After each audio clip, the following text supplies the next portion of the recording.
The bitter chill of an early winter morning hung in the air as Ethan wiped his grease-stained hands on a rag, blowing into them to keep warm.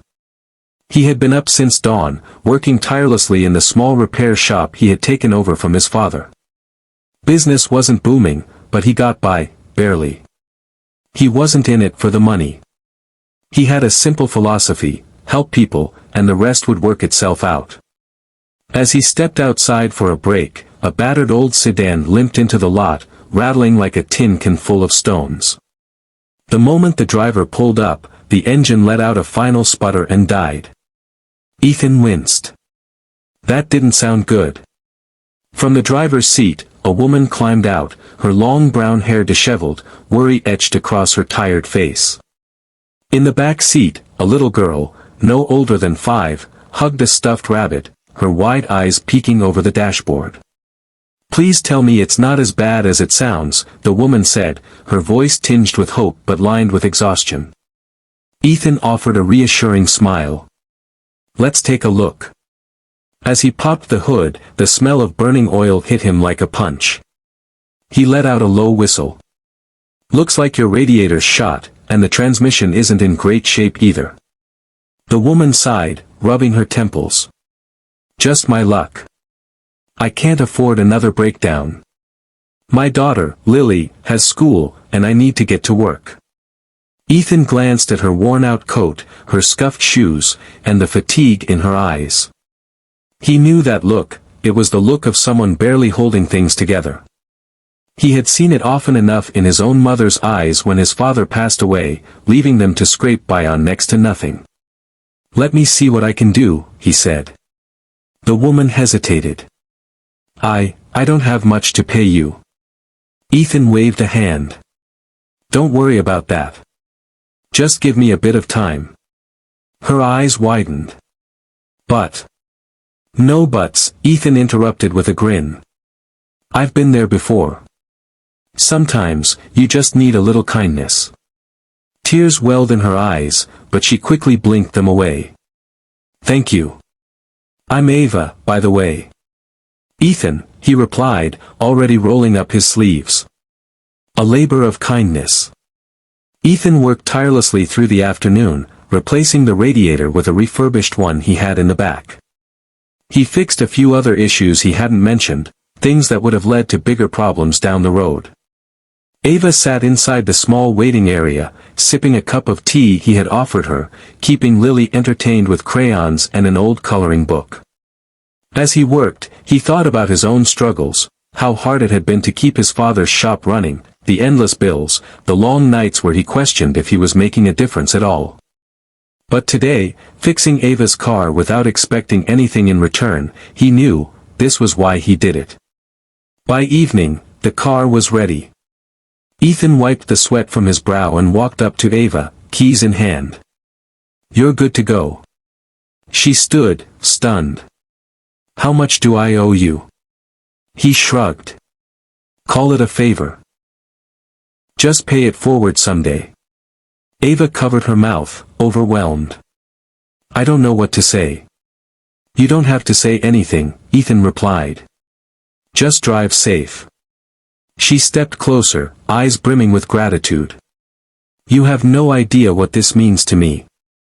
Before Ethan could respond, Lily ran up to him, stretching out her tiny arms. "Thank you, mister."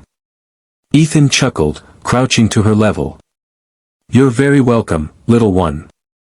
An unexpected call.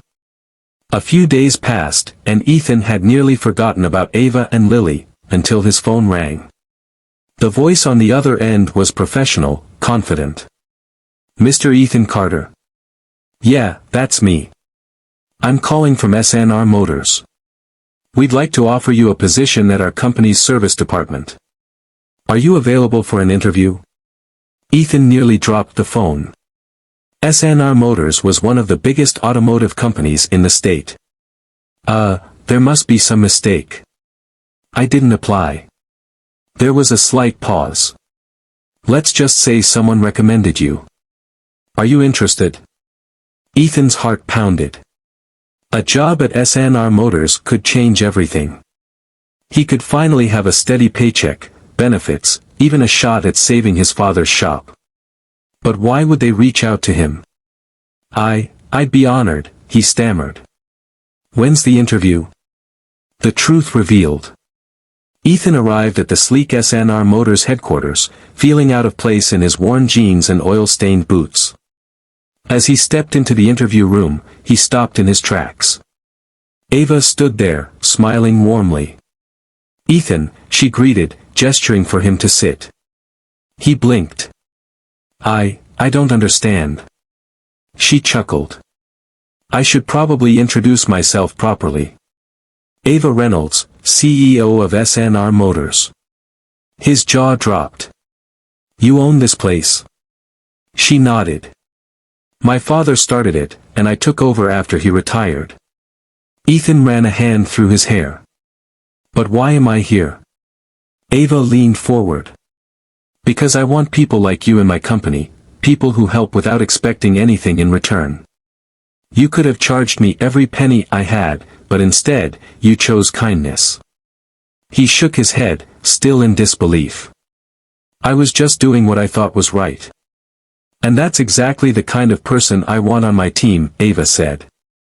"I'd like to offer you a management position at one of our service centers. You'll have a stable income, resources, and the ability to keep helping people, just on a bigger scale." Ethan swallowed hard, emotion rising in his chest. I don't know what to say." She smiled. "Say yes. A future built on kindness." Ethan accepted the offer, though he insisted on keeping his father's shop open, even if just as a community space for people in need. With Ava's help, he transformed it into a non-profit auto service for struggling families, ensuring that no single parent or hardworking individual had to choose between a running car and putting food on the table. Months later, as Ethan stood outside his shop, now thriving, with a dedicated team, he watched as Ava and Lily pulled up in the once broken sedan, now running smoother than ever. Lily jumped out, waving. "Hi, Mr. Ethan." Ethan grinned. "Hey, kiddo." Ava stepped beside him, looking around. "You did something incredible here." He shrugged. "I just paid it forward." She smiled knowingly.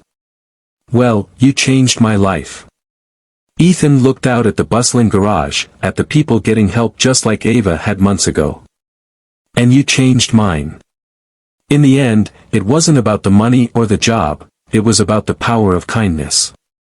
One act of generosity had come full circle, proving that sometimes, the smallest gestures can lead to the biggest changes.